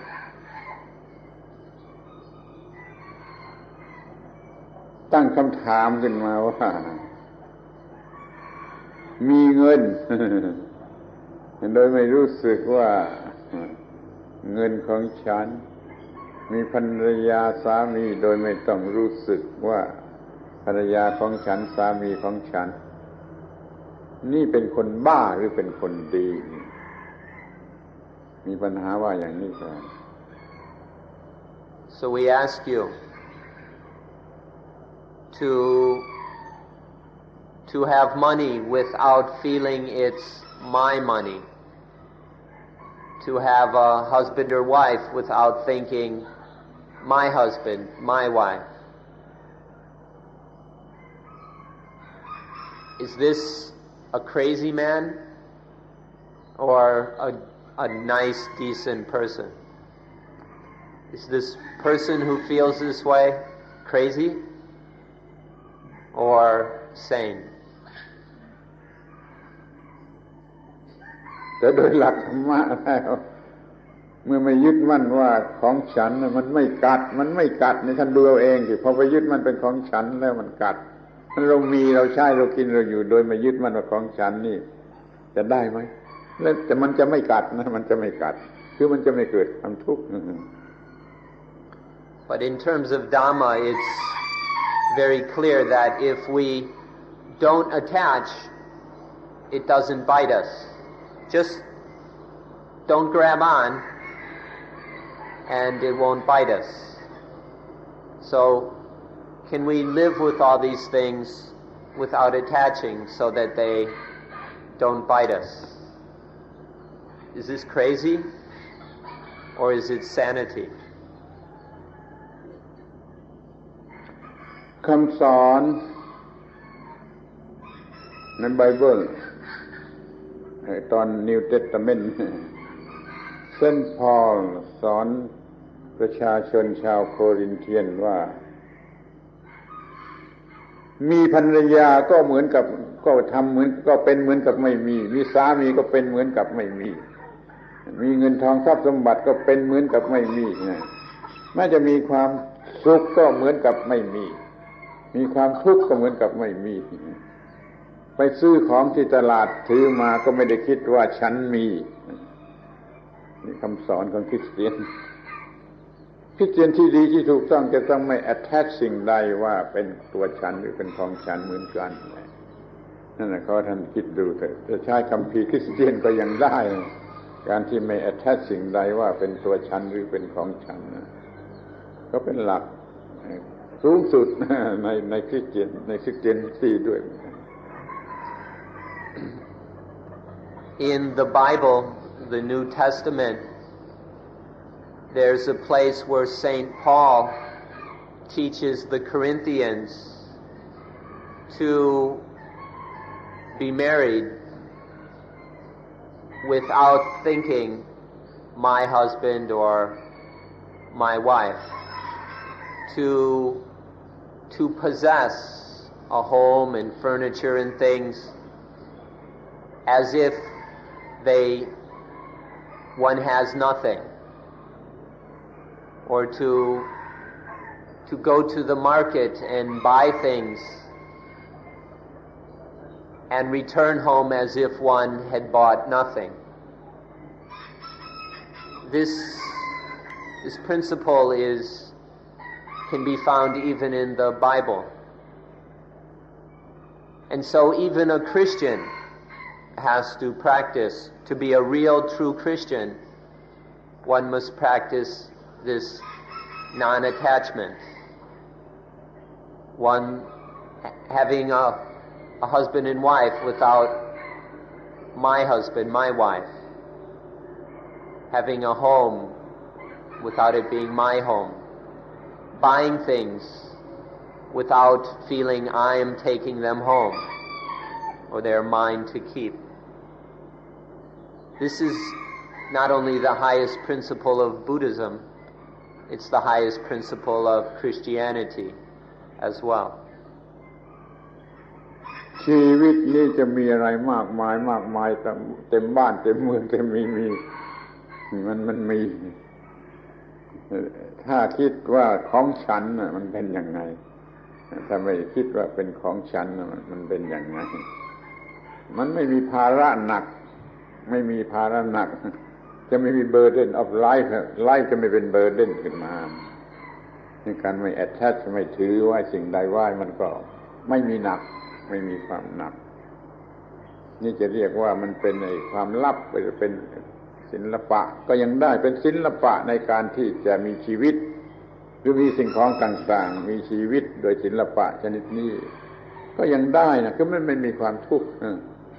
แต่ทางพุทธศาสนานี่ถือว่าเป็นธรรมะอันสูงสุดแหละไม่มี attachment ในสิ่งใดก็ไม่มีความทุกข์เลยนั่นขอให้ท่านเข้าใจคำว่า attachment ให้ดีๆ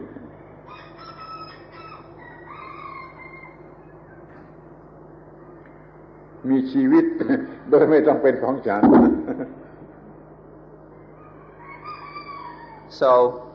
the world or your life might be filled with things, but look carefully. When you're thinking that these things are mine, how is it? And when you're not thinking that they are mine, how is that? Is there a difference? And what is the difference? We're saying that it's not necessary to live going around clinging to all these things in life as being me, as being mine. And then there is nothing heavy in life. There is no burden of life. And in fact, life is no longer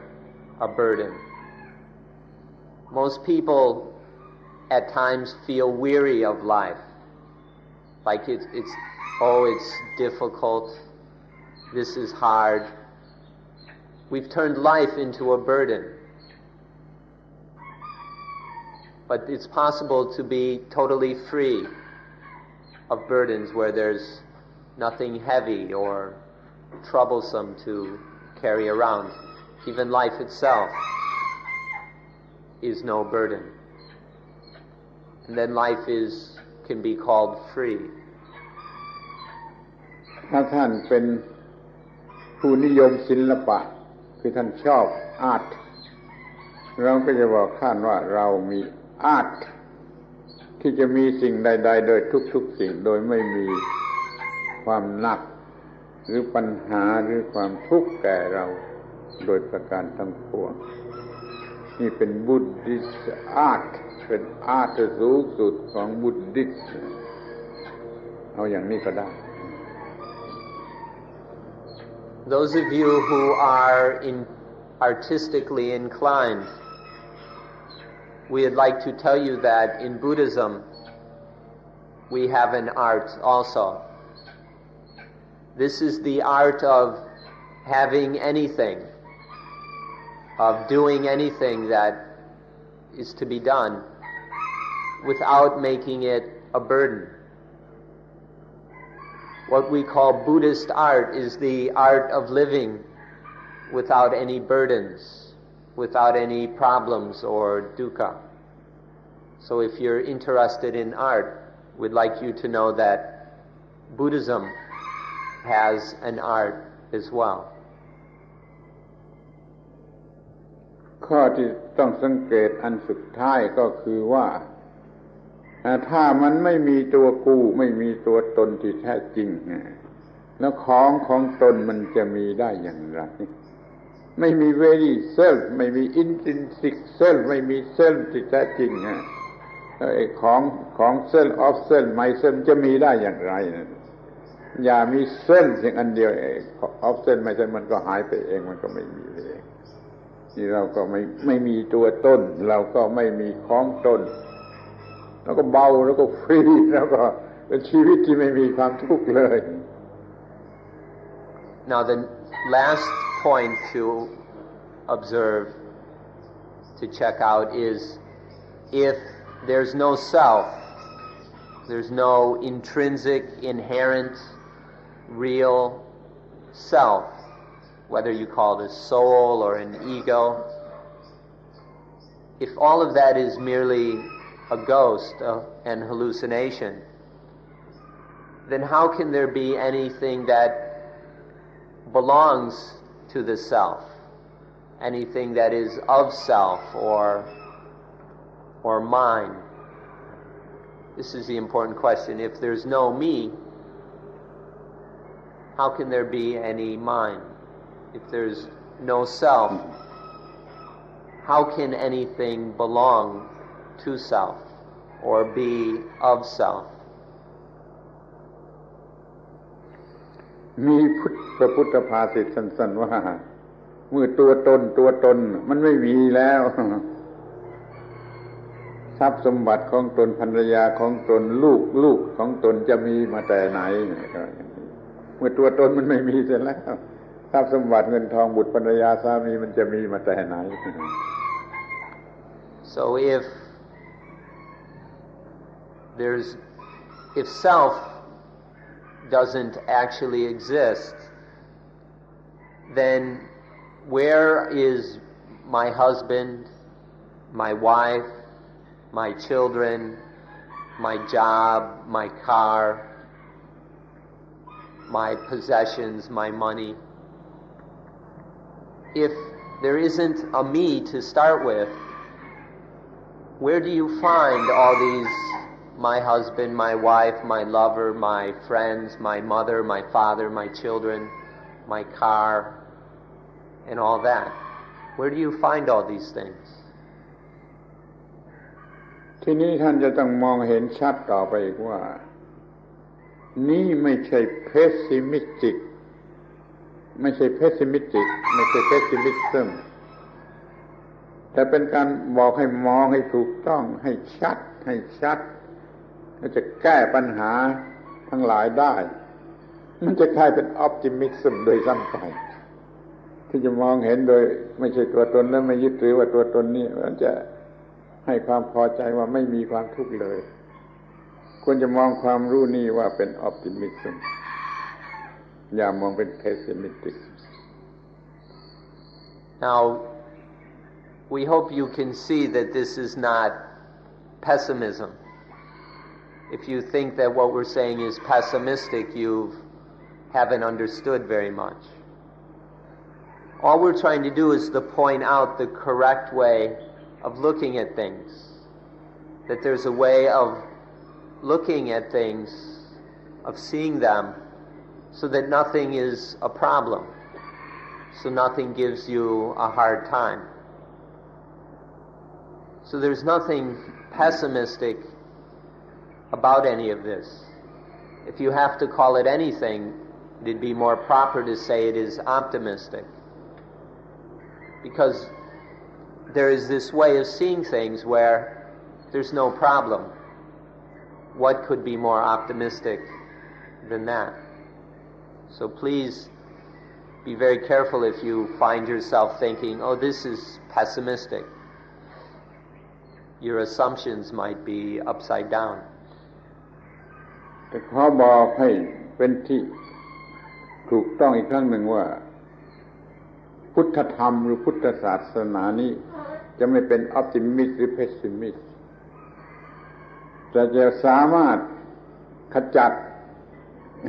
ดความหมายที่จะทำให้ยึดมั่นถือมั่นออกไปให้หมดได้ มันเลยมีลักษณะที่ว่าฟรีหรือว่างฟรีไม่เป็นออพติมิสต์ไม่เป็นเพสซิมิสต์มันจึงจะเป็นฟรีเป็นว่างคือเป็นหลุดพ้นเป็น emancipation เป็น salvation ก็ต่อเมื่อเราไม่เป็นออพติมิสต์หรือ pessimist นี่ก็ให้เข้าใจไว้ดู However, to be precise, Buddha Dhamma is neither pessimistic nor optimistic. Rather, Buddha Dhamma is the way to eliminate and get free of both pessimism and optimism. Properly, Buddha Dhamma is the way to be free. Instead of getting caught in pessimism or optimism, one is beyond them and is free of them. So Buddha Dhamma is, in fact, freedom from all pessimism and optimism. ในที่สุดก็ขอยืนยันว่า ความรู้เรื่องปฏิจจสมุปบาทหรือปฏิบัติปฏิจจสมุปบาทได้สำเร็จเนี่ยจะช่วยให้เราเป็นอย่างนี้คือเราอยู่เหนือบวกเหนือลบเหนือทุกอย่างคือไม่มี attach ในสิ่งใดไม่ attachment ในสิ่งใดความรู้เรื่องปฏิจจสมุปบาทและเราปฏิบัติได้จะช่วยเราถึงขึ้นมาถึงสภาพอย่างนี้คืออยู่เหนือสิ่งทั้งปวงเหนือสิ่งทั้งปวงขอให้ท่านสนใจศึกษาให้ดีแล้วปฏิบัติให้ได้ในเซ็นเตอร์นั่นขอให้ศึกษาเรื่องปฏิจจสมุปบาทจนใช้ปฏิบัติได้ถ้าที่นี้ไม่ได้ก็ศึกษาต่อไปวันข้างหน้าก็คงจะปฏิบัติได้ก็อยู่เหนือปัญหาเหนือความทุกข์ทั้งปวงโดยเรื่องปฏิจจสมุปบาทที่ปฏิบัติได้ Now, if you're interested, to study and understand dependent origination and then live accordingly is what will make us free. We can be free the more we understand and then live in line with this truth of dependent origination. By free, we are above, beyond positive and negative, good and evil, liking and disliking, pessimism and optimism. There's this freedom where we're no longer holding on to and relying on things as being me and being mine. And so one is free. We can find this freedom by studying dependent origination. If you don't yet understand it fully, that's okay. We're starting to look at this. And remember, we're studying it inside of ourselves. And so now that we're starting to study this, just keep studying. 10 days may not be enough, but the more you study, the more free you will be, or the more you understand it. And then as your understanding is put into daily practice, then one finds oneself more and more free. So if you don't understand it all right now, that's fine. There's no expectation. But just keep studying, keep investigating, until one is totally free. ความรู้เรื่องปฏิจจสมุปบาทให้ผลที่สำคัญที่สุดที่ดีที่สุดเป็นสองอย่างอย่างแรกเคยรู้ว่าโอ้มันไม่มีตัวตนมันไม่มีตัวตนมันมีแต่กระแส stream of dependent origination เพียงแต่กระแสแห่ง dependent origination ไม่มีตัวตนไม่มีตัวตนไม่มีตัวตนแล้วก็ไม่มีอะไรที่เป็นที่ตั้งแห่งความทุกข์แห่งปัญหามันก็ไม่มีความทุกข์เพราะมันไม่มีตัวตนปฏิจจสมุปบาทช่วยเรารู้ว่ามันไม่มีตัวตนโดยแท้จริง Now, understanding dependent origination will give us two wonderful results. The first is that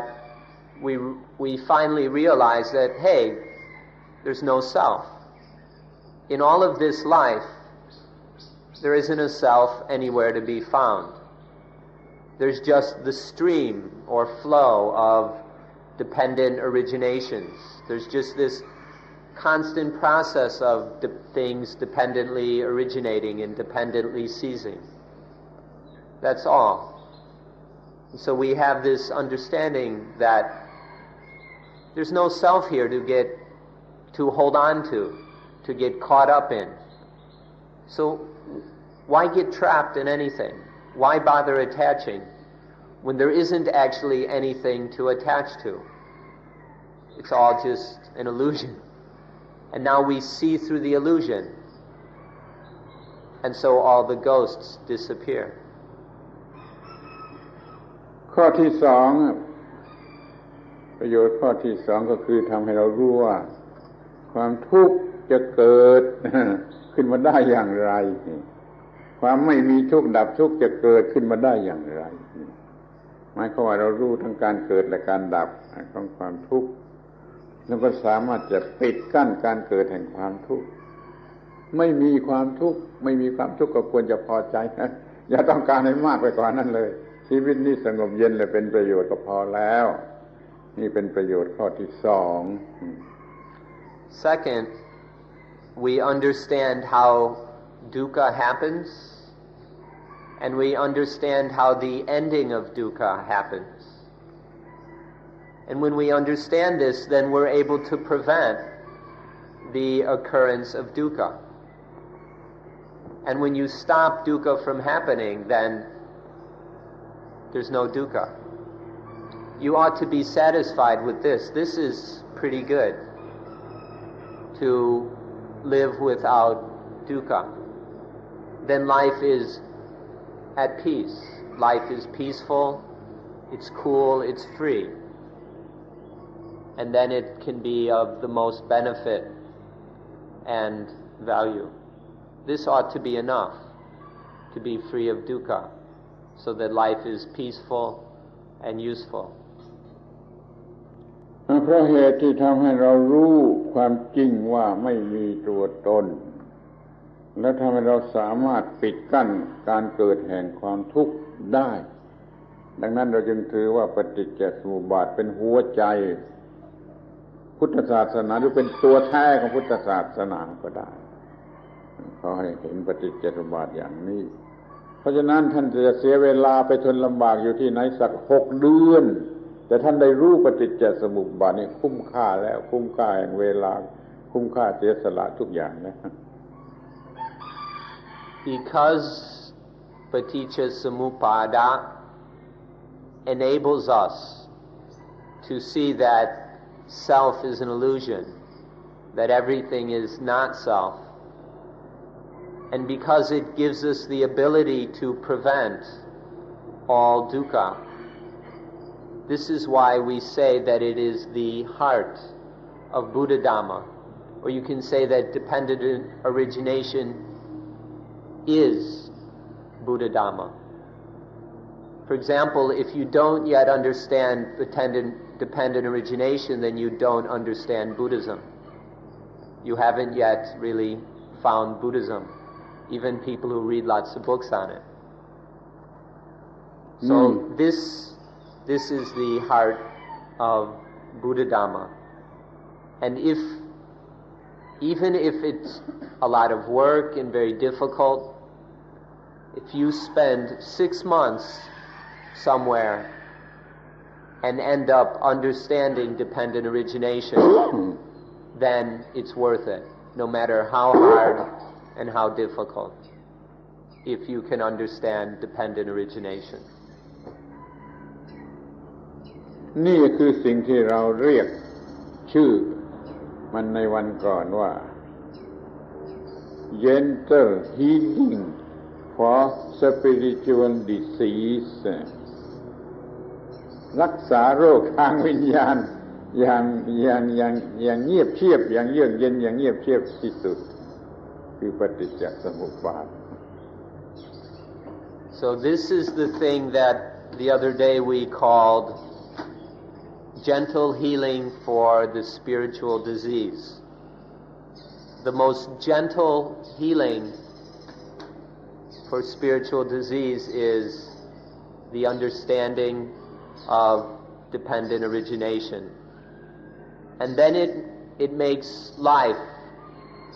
cool in just the right way, in a really refreshing kind of coolness. It's not chilly or anything like that, just a light, refreshing cool. This is the result of dependent origination. แต่ว่าการที่เราจะประสบความสำเร็จในการมีและการใช้ปฏิจจสมุปบาทนี้มันสำเร็จได้ด้วยการมีสติสมบูรณ์เป็นเรื่องอีกเรื่องหนึ่งซึ่งเราจะไว้พูดกันวันหลังโดยเรื่องการมีสติสมบูรณ์ด้วยการฝึกอานาปานสตินี่เราจะไว้พูดกันวันหลัง In order to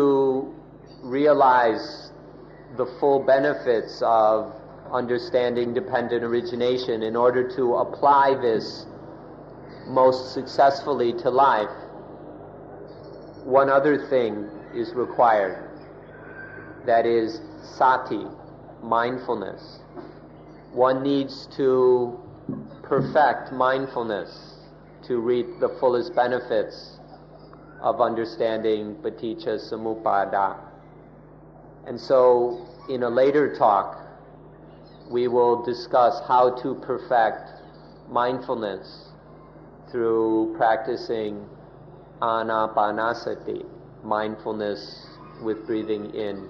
and out. But we'll have to leave this for another time. ขอบคุณท่านทั้งหลายเป็นผู้ฟังที่ดีเป็นเวลา2 ชั่วโมงเต็มๆแล้วขอปิดการประชุมวันนี้ Finally, thank you for being good listeners for another 2 hours. It's been just almost 1 minute short of 2 full hours. Been very good listeners, so thanks.